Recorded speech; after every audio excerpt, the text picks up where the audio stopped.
కొన్ని అభివృద్ధి కార్యక్రమాలను ప్రారంభోత్సవం చేసుకున్నాం. ఈ సందర్భంగా వెంగళరావు నగర్ కాలనీ డివిజన్కి సంబంధించిన ప్రజలందరికీ కాంగ్రెస్ ప్రజాపాలన ప్రభుత్వం రేవంత్ రెడ్డి గారి నాయకత్వంలో ఇక్కడ మీరు గత కొద్ది కాలంగా ఎదుర్కొంటున్నటువంటి ప్రజా సమస్యల్ని మీ స్థానిక నాయకత్వం ద్వారా కానీ అధికారులకు కానీ మాకు కానీ ఇచ్చి వాటన్నిటిని పరిష్కరించుకునేటువంటి అవకాశాన్ని వినియోగించుకోమని కోరుతా ఉన్నాం.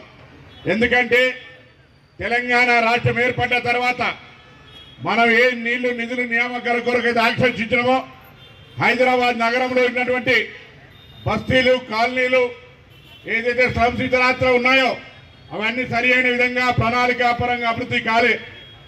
వాళ్ళు ప్రాతినిధ్యం వహిస్తున్న నియోజకవర్గాల్లో వాళ్లకు దగ్గర ఉండేటువంటి వాళ్ళకి మాత్రమే అభివృద్ధి వివక్షపూరితంగా జరిగింది. ఇది హైదరాబాద్ రాష్ట్ర రాజధాని. ఇప్పటికే త్రాగునీటి సమస్యకు సంబంధించి రోడ్లు డ్రైనేజీలకు సంబంధించి అదేవిధంగా ఉపాధి అవకాశాలను మెరుగుపరచడానికి పెద్దలు రేవంత్ రెడ్డి గారి నాయకత్వంలో యావత్ కేబినెట్ అంతా 15 నియోజకవర్గాలు హైదరాబాద్లో ఉన్నాయి.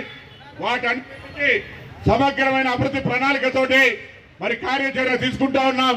హైదరాబాద్ అందరికీ విజ్ఞప్తి చేస్తా ఉన్నాం. హైదరాబాద్లో ఉన్నటువంటి ప్రతి పౌరుడు మీకు ఎక్కడైనా ప్రజా సమస్య కనబడితే అది స్థానిక అధికారికి లేదా అక్కడ ఉన్నటువంటి ప్రజాప్రతినిధికి లేదా గౌరవ మంత్రుల దృష్టికి తెమ్మని కోరుతా ఉన్నాం.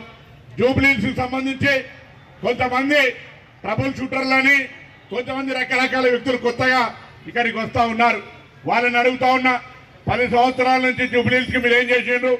10 సంవత్సరాలు ఇక్కడ ప్రజలు అధికారంలో ఉంటే ఎవరికైనా ఇంట్లో ఉపాధి అవకాశాలు కాలనీలో ఏదైనా డెవలప్మెంట్ చేసే ప్రణాళిక ఏం తీసుకున్నారని అడుగుతా ఉన్నాం. ఇవాళ ఎన్నికలు రాగానే ఉప ఎన్నిక రాగానే మళ్ళీ ఉరికేస్తా ఉన్నారు. కానీ ప్రజలు చాలా విజ్ఞులు. మొన్నటికి మొన్న కంటోన్మెంట్ అక్కడ ఎమ్మెల్యే గారు యాక్సిడెంట్లో ప్రమాదవశాత్తు కారు యాక్సిడెంట్ చనిపోతే కూడా ప్రజలు అభివృద్ధిని కోరుకొని అక్కడ గణేష్ గారిని ఎమ్మెల్యేగా గెలిపించినారు. అభివృద్ధి కావాలి, అధికారంలో కాంగ్రెస్ పార్టీ ఉంది, ప్రజల సమస్యలు పరిష్కరించాలనే ధ్యేయంతో ఉన్నాం. కాబట్టి ఒక్కసారి మీ సమస్యలు పరిష్కరించుకోండి. ప్రజాపాలన ప్రభుత్వంలో అందరం మంత్రులను కూడా దినం చాలా అహర్నిశలు కష్టపడుతూ ఉన్నాం. ఈ అవకాశాన్ని ఉపయోగించుకొని ప్రజల సమస్యల్ని పరిష్కరించుకోమని కోరుతూ గౌరవనీయులైనటువంటి పెద్దలు డాక్టర్ వివేక్ గారిని మాట్లాడాల్సిందిగా కోరుతా ఉన్నాను. అసలైన తొలి వెలుగు. ఫాలో వాట్సాప్ @తొలి వెలుగు official.